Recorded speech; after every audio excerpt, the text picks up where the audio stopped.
subject to Islamophobic attacks and intimidation. So I welcome my right honourable friend, the Prime Minister's additional support to deal with anti-Semitism and anti-religious hatred. And does he agree with me that this House must come together to stand united against those that would seek to divide us? Prime Minister. Well, can I thank him for his question and for his hard work? And he reminds us that an attack on one of us is an attack on all of us. Anti-Semitism and anti-Muslim hatred are a poison. We ripped anti-Semitism out of the Labour Party, and I've worked as Prime Minister to root it out of our country. And that's why just this week, Mr. Speaker, we invested a record £250 million to protect our Jewish communities. And we're using the new powers we introduced to designate the IRGC, going after those who incite violence on our street. Everyone deserves to live with security, dignity and freedom. And that is a fight that I and every Labour government and across this House will never give up on. Kemi Badenoch, the Leader of the Opposition. Mr. Speaker, can I start by thanking the Prime Minister for the way he responded to the murder of Anne Widdecombe last week. This is the first opportunity I've had on the floor of the House to commemorate her life. A lot has been said about how she died. I want to focus on celebrating the life she lived. She was a woman of high principle, profound beliefs with a wicked sense of humour, a wonderful combination of being a serious person who did not take herself too seriously. She changed her faith from Anglican to Catholic and from the Conservative Party to the Brexit Party, but she always remained part of the Conservative family. You may not always have agreed with her, but Anne Widdecombe was a woman who said what she meant and meant what she said. Hers was an honesty that made our politics better. Her wit and forthrightness sat alongside a deep humanity and decency. She had wonderful turns of phrase. She said, "We need less political correctness and more political courage." She said, "If we deny our culture, become nothing and everything, that weakens us." And finally, Mr. Speaker, she also said, "It is a truth universally unacknowledged at Westminster that there is life after politics." So with that in mind, I turn to this Prime Minister's final questions. And Mr. Speaker, I wanted to make sure that I got the tone right today.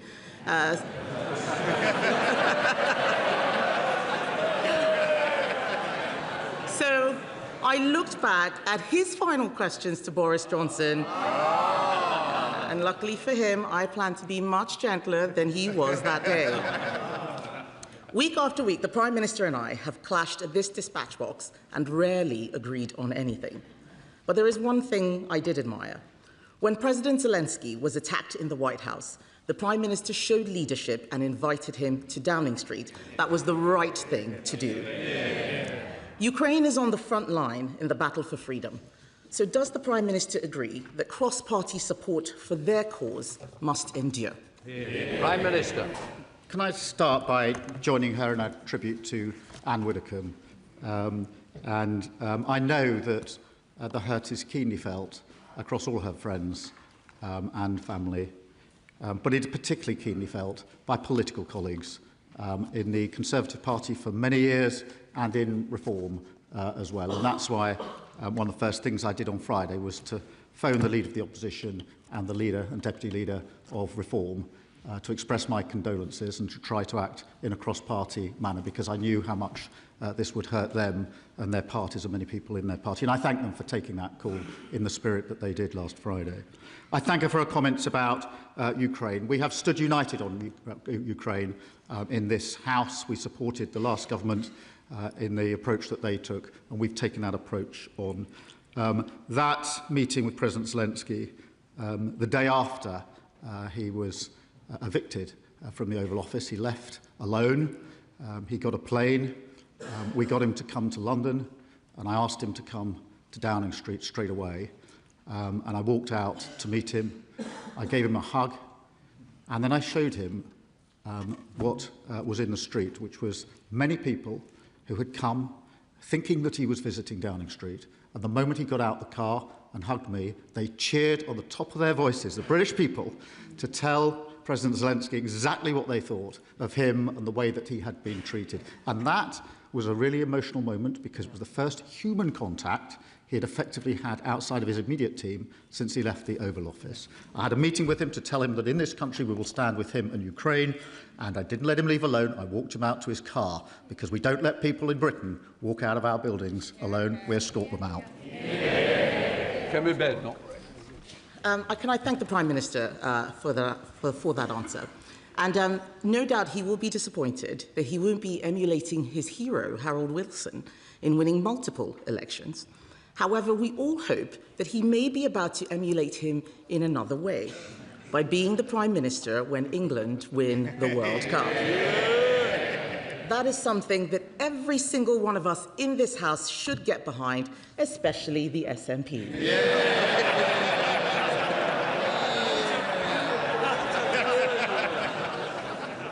Mr. Speaker, as leader of the opposition, the Prime Minister led his party to a landslide after a historic defeat.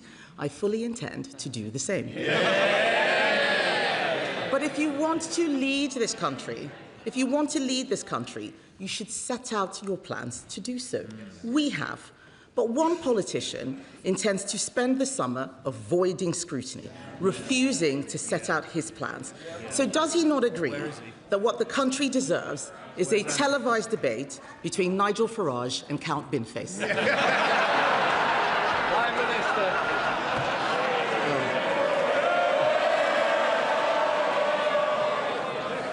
Well,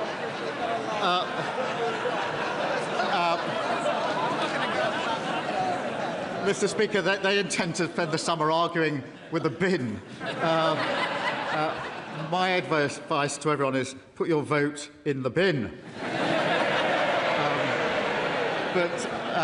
Mr. Speaker, can I just say that I'm delighted today that we are joined in the gallery by some of the people I've met across the country in opposition and in power. And these are the people in the gallery today who are in my mind's eye. People like Trevor and Lewis. They worked together at JLR for over 30 years, and I visited them just before we got the deal with America when tariffs were threatened, and I faced the entire workforce that day who were very, very concerned that they were going to lose their jobs because the tariffs would not be possible for JLR. And when we went back, when we got the deal, I took the call from President Trump at JLR in Solihull so that they could hear the deal and they knew exactly what it would mean for them. The only mistake I made was putting it on loudspeaker, which of course is always a slightly unpredictable thing to do when you've got President Trump on the other end. But luckily, he agreed the deal and the cheer went out. But these are the people across the galleries who are here with us today that are always in my mind's eye. Okay, Ben. Mr. Speaker, I know how much the Prime Minister has come to enjoy our exchanges. In fact, in the King's speech last month, he told me that on difficult days, my input was always a ray of sunshine. He might not have answered many of the questions I asked him, but at least he turned up. It is important to respect Parliament. So does the Prime Minister agree with me that his successor should come to this place and answer questions rather than scurrying away for the summer? Yes. Prime Minister. Well, Mr. Speaker, as Prime Minister, I have participated in over 60 PMQs. Always a pleasure, always something to look forward to. And I've answered, or at least given answers, on 2,800 times. And I'm sure she will question my successor in the same way. And I'm sure she'll forgive me if I just mention one or two others who are in the gallery who have been affected by the decisions we've made, because Billy, who is sitting in the gallery in front of me, was diagnosed with breast cancer in 2023. She was there, Mr. Speaker, when we launched our plan for change, and she's been a tireless advocate for better cancer care. Billy joins us today from the Special Needs School where she works in London, and I'm pleased to tell the House that Billy's cancer is in remission. Can I thank the Prime Minister for that answer and paying tribute to so many of the people who he has been able to help. In fact, I remember when I started this job, the Prime Minister was very helpful to me, saying that I wouldn't last the year. Life comes at you fast.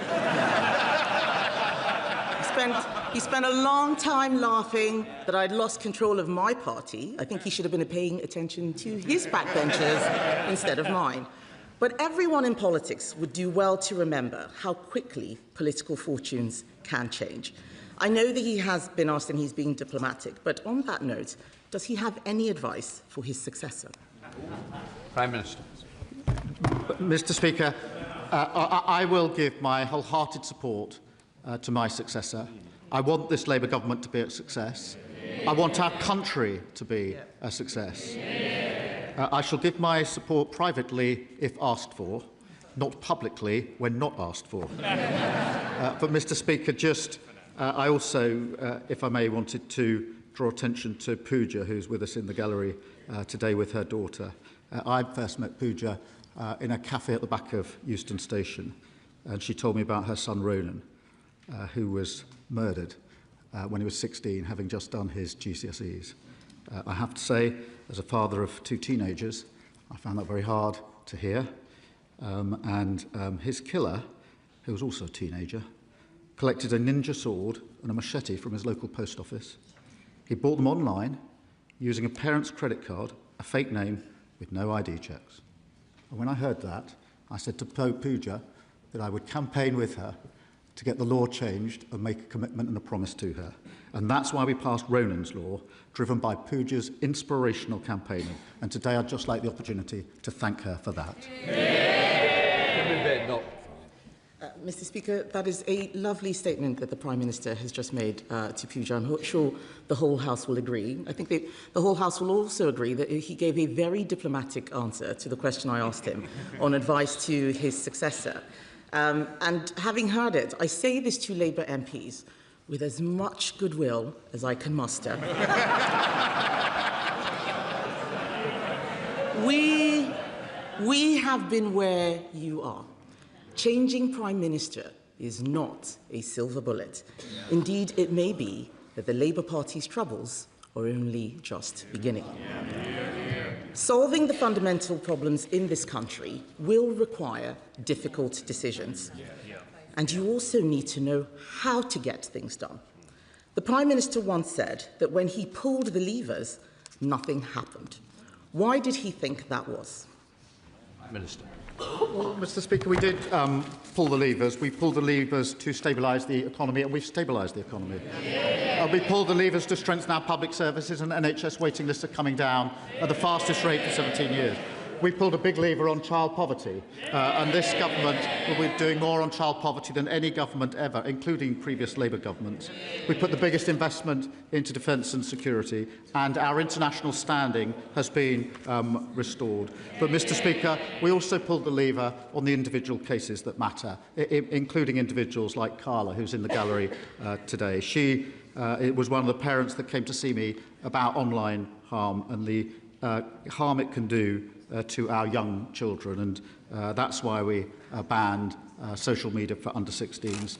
And Daniel, who's also here with his son, who spoke to me many times about the struggles he's had with the cost of living and the need for a safe and secure home for every family and every child to grow up in. They're the people, Mr. Speaker, that matter more to me than anything else, because it's their lives that I think about when we make decisions in this government. Final question, Kevin Badenoch.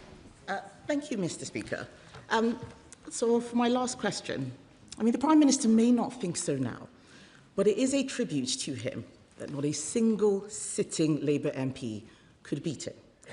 Not the member for Ashton-under-Lyne, who couldn't count her taxes, not the member for Sheffield Heeley, who couldn't count how many phones she'd lost, and definitely not the member for Ilford North, who couldn't count to 81. This is my last exchange with the Right Honourable Gentleman, and I know how much his wife and children mean to him, and that they are in the gallery today. As everyone here knows, our families make a huge sacrifice for our choice to enter public life. So I hope he will allow me to draw our time together to a close by thanking them for the love and support they have given him throughout his time in office. Prime Minister. Can I thank her very much for that? It is the last question I'll face from the Leader of the Opposition. And so let me wish her well and her family.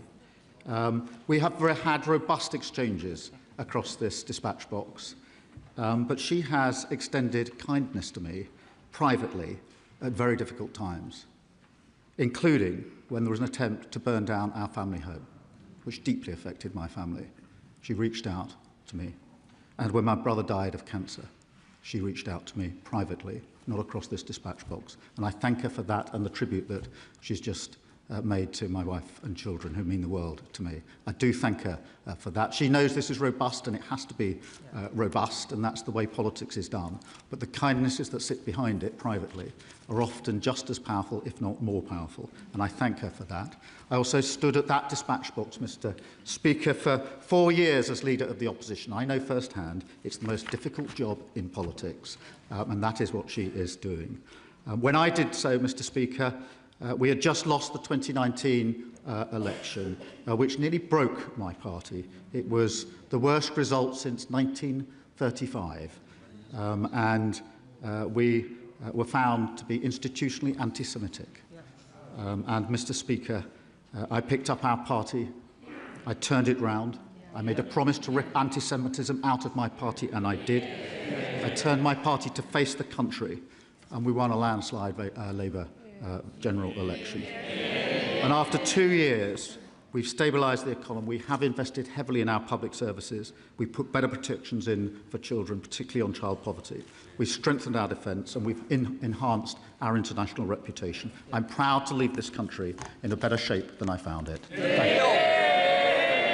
Thank you very much, Mr. Speaker. It is an emotional Prime Minister's question time today, and I really welcome the tone that has been struck and think we should hear more of this more often. Last year, I convened a roundtable of stakeholders in my constituency to explore joined-up solutions to tackling the scourge of violence against women and girls. And I've been really pleased over the last 2 years the Prime Minister has made that central to his government's mission. He has ensured that spiking and sexual deep fakes have been criminalised, that police forces have been mandated to have rape and sexual offences teams, and it has embedded trauma support for victims across all services. Does he agree that the government absolutely must stick to the pledge that the Labour Party put in its 2024 manifesto to halve violence against women and girls over the next decade? Prime Minister. Yes, I do. Can I pay tribute to her campaigning on this issue? Mr. Speaker, yesterday I was with John and Penny Clough, who I first met nearly 16 years ago. They lost their daughter to domestic violence of the most extreme sort in appalling circumstances. And in many ways, my journey campaigning on violence against women and girls started with them 16 years ago this year. I pay tribute to them and everybody else who campaigns on this. That's why we set the mission to halve violence against women and girls in a decade. Whatever role I do next, I will continue to campaign for that for as long as I've got breath in my body. Sir Ed Davey, Leader of the Liberal Democrats. Thank you, Mr. Speaker. Can I associate myself with so many of the Prime Minister's comments today, but particularly his remarks about Anne Widdecombe. She devoted her life to public service, and her murder was truly horrifying, and I support his campaign now for a memorial in this chamber to her. Can I also thank the Leader of the Opposition for her tribute to Anne, and to remind the whole House and the whole country that we need to remember Anne for the way she lived her life. I have to make a confession. I've always been slightly jealous of Anne for appearing on Strictly Come Dancing. Still time. Come on, Anne, still time.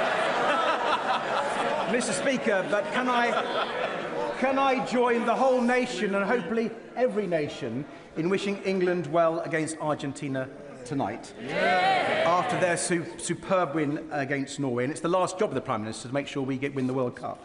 But can I also pick up on a remark from the Leader of the Opposition about the by-election we're about to see in Clacton? I have to tell her I cannot back joke figures with ridiculous policies, which is why I'm supporting Count Binface. Mr. Speaker, as the Prime Minister finds himself with more time on his hands, can I recommend the new Toy Story film? For those of you who don't know Toy Story, its main character used to be in law enforcement, but was mainly known for being a little wooden, but was replaced by a shiny new action figure from far away who thinks he can fly. And the name Andy on everyone's lips. Perhaps, Mr. Speaker, maybe the Prime Minister should give that a miss. But does he share my fear that when it comes to Britain's national debt, the Right Honourable Member for Makerfield's plan is to infinity and beyond? Prime Minister. Mr. Speaker, can I first? So it's a very.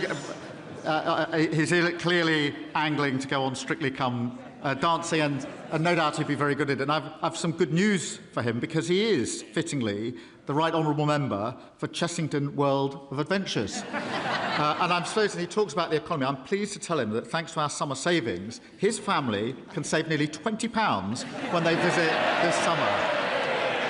Sir Ed Davey. Mr. Speaker, can I invite the Prime Minister to join me at Chessington World of Adventures?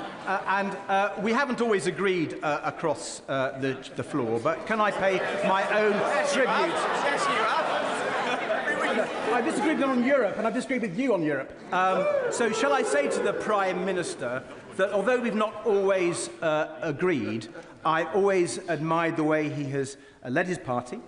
I've always admired the way he's been a true patriot, and I always admire the way he's worked with so many people across this House to do the best for the national interest, and we thank him for his public service. And Mr. Speaker, one of the Prime Minister's qualities that people most underestimate comes from his experience as a carer. He's spoken powerfully about looking after his mother through her battle with Still's disease and the love and care he gave to his brother Nick. And I know the Prime Minister agrees that we can and must do more for family carers. So as he leaves number 10, will he join with me and other carers across this House to speak up for family carers, to be their voice, and to get them the support they deserve? Yes, and can I thank him for everything he's done in relation to social care and the importance of providing care. And he does it with very real human experience that we all know and we all respect. And no doubt he will continue to champion that, as everybody should. He asked me about joining him at Chessington World of Adventures. I will. Can I suggest 12 noon on the first Wednesday in September? Rachel Maskell. Thank you, Mr. Speaker. Before coming to this House, the Prime Minister and I attended the launch of my uncle's book. It was entitled Fine Lines and Distinctions. And clearly, sometimes we've had those differences, but I genuinely wish him and his family well for the future. But before he places his pen down, I understand there's a tradition to leave a note for your successor. And in wishing all honourable members the very best of summers, I ask that he asked his successor, the Right Honourable Member for Makerfield, to enact my legislation to licence short-term holiday lets and ensure that we can protect our communities from family houses turning into party houses in our residential areas and ensuring we keep those housing costs down. Prime Minister. I'm not sure about notes for success. I think we left one in 2010, which didn't work too well.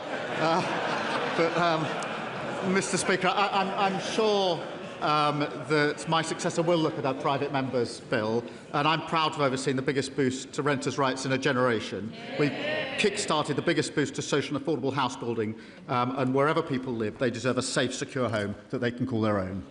Richard Tice.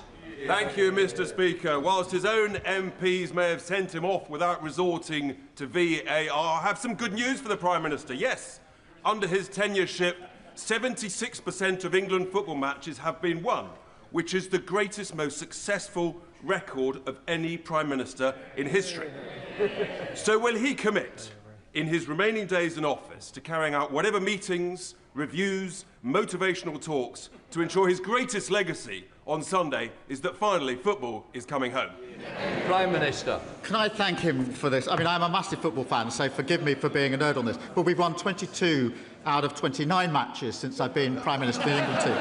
We have got to get that to 24 over 31, which means we will win on Sunday, and I wish the team well. And of course, Mr. Speaker, it's only under Labour governments that we win the World Cup. And in that spirit, I'm sure the whole House will get behind the team.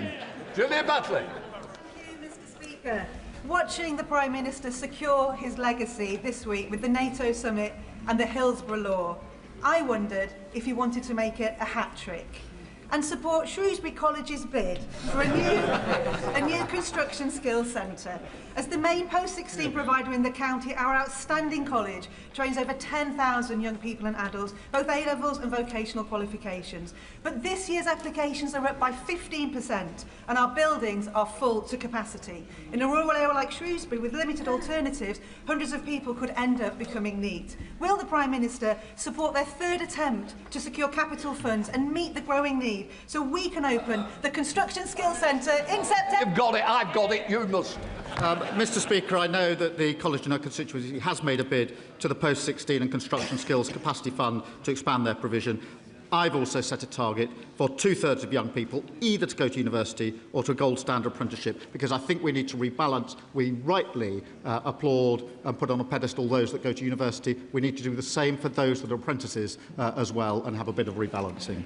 Can we just speed up questions, because there's some people I really do want to get in to help everybody. David Chadwick. Good day.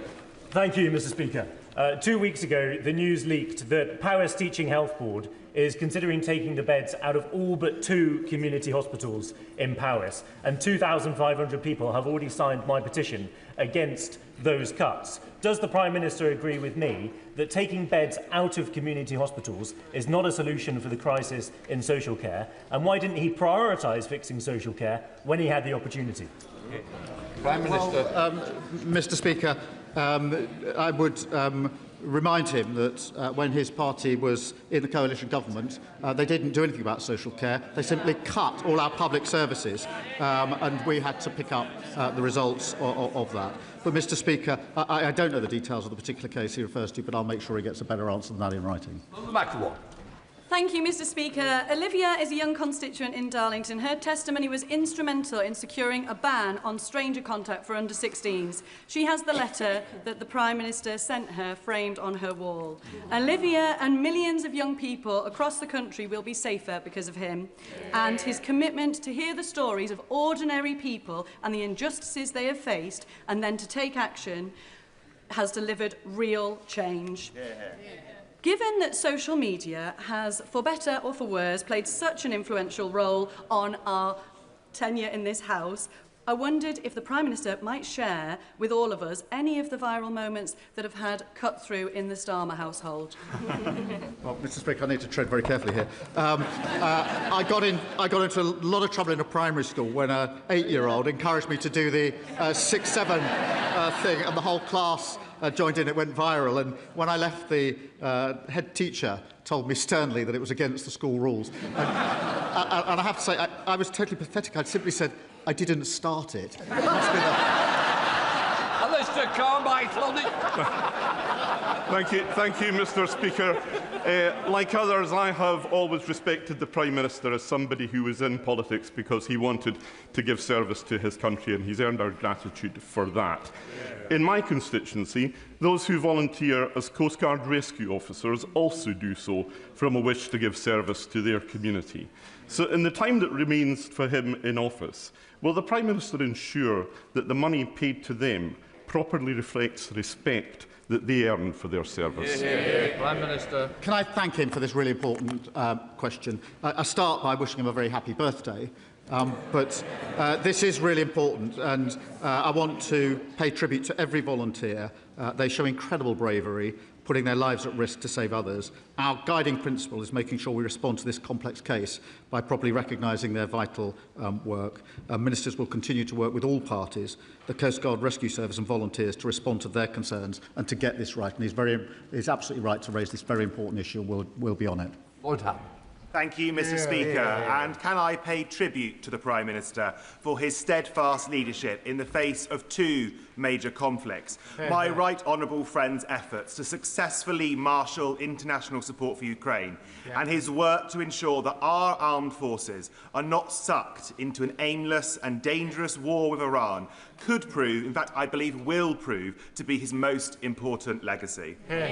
Does the Prime Minister share my view that we must now use every diplomatic tool at our disposal, including sanctions against networks and enablers, to crack down on hostile states such as Russia and Iran? Prime Minister. Well, can I thank him for that? And I'm proud of the fact that we pulled together the coalition of the willing, Mr. Speaker. We did so because the usual frameworks, the UN wouldn't work to do that. The EU was blocked by Hungary and NATO wasn't the vehicle because Ukraine is not in NATO. So we put together a coalition of the willing led by the French and the UK and now the Germans. I'm honoured that we're joined in the gallery by the Ukrainian ambassador today, Mr. Speaker. Let me say to him and all Ukrainians, we are united in this House against Russian aggression. That work began before I was Prime Minister. It will continue afterwards because Ukraine's security is our security. And this House is proud to stand with you. Danny Kruger. Thank you, Mr. Speaker. Can I thank the Prime Minister for his service? He's a good man and I wish him very well for the future. But, Mr. Speaker, politics is not a joke. And every other party in this House, except Reform, has put forward as their candidate in the Clapton by-election a comedian with a dustbin on his head. Mr. Speaker, it might be, if they would listen, it might be that a man with his head full of rubbish is a fitting representative of the mainstream parties in this House. But the Prime Minister, I think the Prime Minister did endorse the bin man. But could he clarify that? If he won't put up a Labour candidate in Clapton, who does he actually want to win? Mr. Speaker, I know that Reform believe in recycling politicians.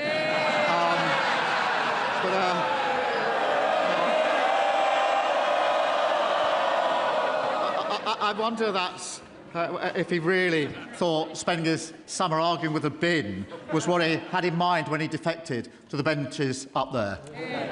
That's sharp. Thank you, Mr. Speaker. This Monday will mark 10 years to the brutal rape and murder of my constituent Samia Shahid in a so-called honour killing. Can I first thank the Prime Minister for all his leadership on the agenda for ending violence against women and girls? And can he join me in reaffirming the UK's commitment to end this abhorrent killing in the name of so-called honour, not just here in England, but across the world?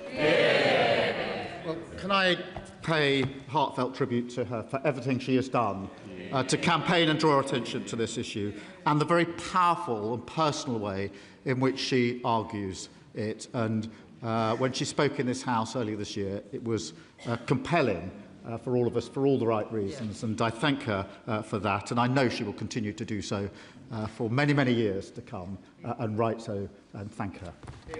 Alison Bennett.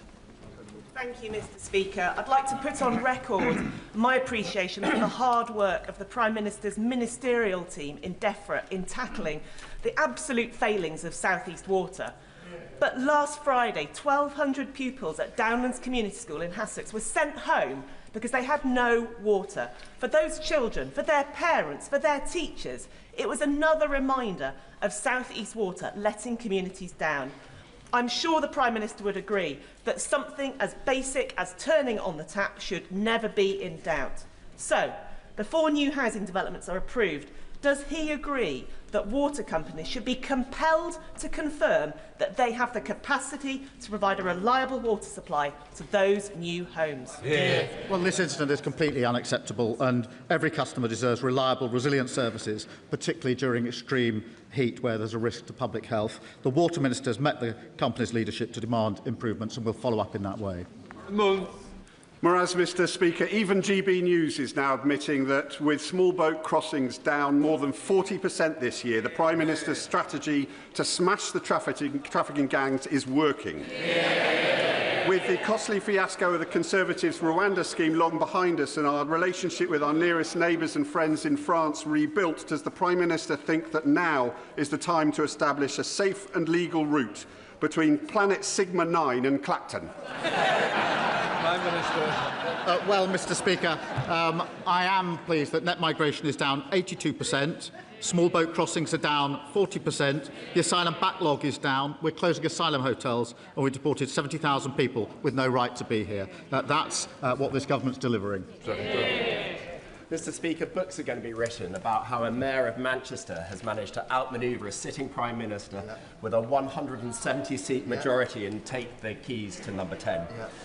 The Prime Minister appears to have been brought down by an inability to articulate a plan for government. So it must be tough, Mr Speaker, it must be tough to be replaced by a man who refuses to say whether he's even got a plan. So as the Prime Minister bows out, done in by his honourable friends, does he argue with me, does he agree with me that in a few months' time we'll all be missing him? Prime Minister. Mr Speaker, the economy has been stabilised. We've got stronger public services. 500,000 children are being lifted out of poverty. We've got biggest investment in defence and security since the 1980s, and our international standing has been restored. That's not just a plan, it's a plan being delivered. Can I congratulate the Prime Minister yesterday on being recipient of the Légion d'honneur medal and also on the Public Office Accountability Bill? Would he agree with me that all those scandals that will never happen again because of this, I include Grenfell and Windrush, sometimes the media have twisted the knife a bit and made the pain harder for the victims' families. So could he not revisit some of these same principles, accountability and justice for the gutter press? Prime Minister. Well, Mr Speaker, I'm very proud that we delivered the Hillsborough Law yesterday, and it is important to recognise there's always been an initial injustice and then a further injustice otherwise after it when the state doesn't acknowledge and get to the truth. We're putting that right with the Hillsborough Law. Morgan. Thank you very much, Mr Speaker. After 16 years of Conservative administration, Shropshire Council's finances were left in a disastrous state. Now, after an LGA peer review praised the Lib Dem administration for making significant strides since last May, that difficult financial situation remains.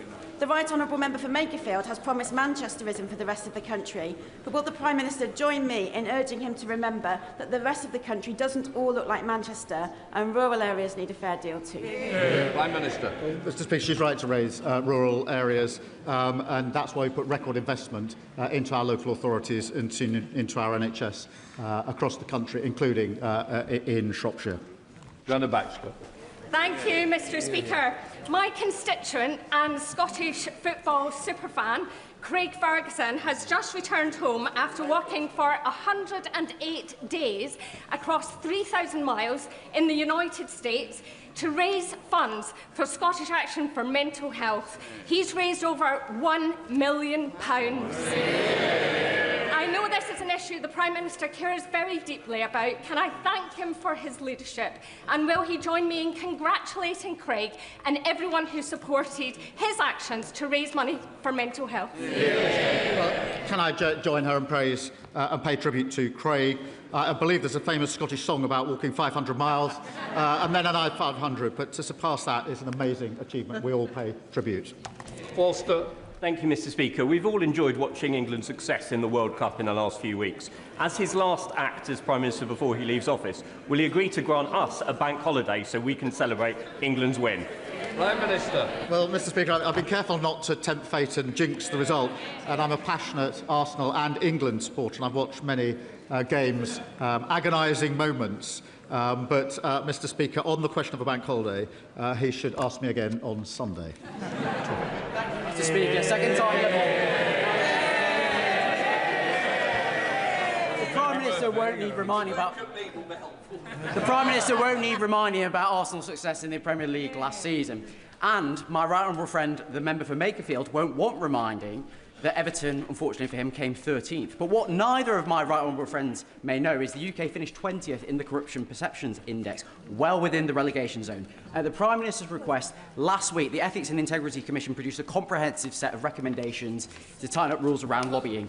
In light of recent stories around the leader of Reform UK, does he agree with me that these recommendations... Well, can I pay tribute to the Commission and their work? The work of strengthening our democracy will and must continue. Susan Murray. Thank you, Mr. Speaker. And I would like to wish the Prime Minister well in what he does next. The future of communities like mine in Mid Dumbartonshire is uncertain, where hyperscale data centres are set to be built. These large data centres in Scotland's planning system could demand more power than the whole of Scotland needs at its winter peak. Can the Prime Minister assure my constituents they won't find they are fighting for electricity during the cold winter days? Prime Minister. Mr. Speaker, it's very important that we have all the resources we need to provide the energy we need and to bring the price of energy down, and that is what we're doing. Right, final question, Caroline Harris. Ooh, I can do this. Can I thank my right honourable and very dear friend for everything he's given to our party and our country. There were few who believed we could make the changes needed to bring in a Labour government after the general election of 2019 when he became leader. But today, because of his service and his leadership, children are growing up in a fairer Britain. We stand tall on the world stage, and every day we've seen his decency and his courage shine through. Can I thank him and his wonderful family on behalf of me and my family for their cherished friendship, and I am certain everyone will join me in wishing him and his family the very, very best for their next chapter. Can I thank my honourable friend for her question, for her support and friendship, to me, to Vic and to the kids. Whatever the challenge, she has always been there for us, particularly Vic and the kids, and I really thank her for that. Mr. Speaker, this will be my last answer from this dispatch box. Every Prime Minister knows when they take up the torch that the day will come when they have to pass it on. That day has come for me. This is the end of my political journey. In 6 years, went from historic defeat in 2019 to historic victory in 2024. And in 2 years in government, I leave the country in better shape than I found it. I am proud of everything that we have achieved. Mr. Speaker, can I just take time to say to you, Mr. Speaker, and all those who work for the House and in our constituency offices, thank you for all your hard work. To our civil service, thank you also for all your hard work. To my political team, many of them here today, who came on this journey with me, thank you so much for everything you have done and being prepared to walk through fire for me. To my colleagues on these benches, I am proud of all we have achieved together and proud of each and every one of you. To my successor and each of you, I will give my full support. To all colleagues across the House, can I wish you good health and happiness. To all those in the gallery whose lives have been changed or improved by this Labour government, and all across the country who struggle to be seen or heard, you're the reason I came into politics. To my wife and children, I love you. Goodbye.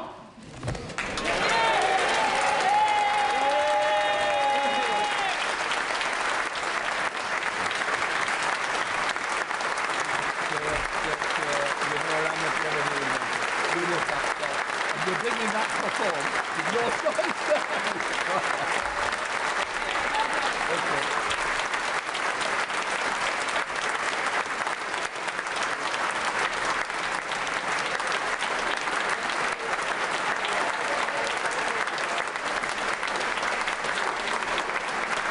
just say, as the curtain has fallen, this House quite rightly cheers out the Prime Minister. I'm sorry we're still clapping. We don't do clapping in the House. We cheer. We hold our order papers up. That is the farewell that we should always give to a Prime Minister. We now come to the next stage. If the front benches change over,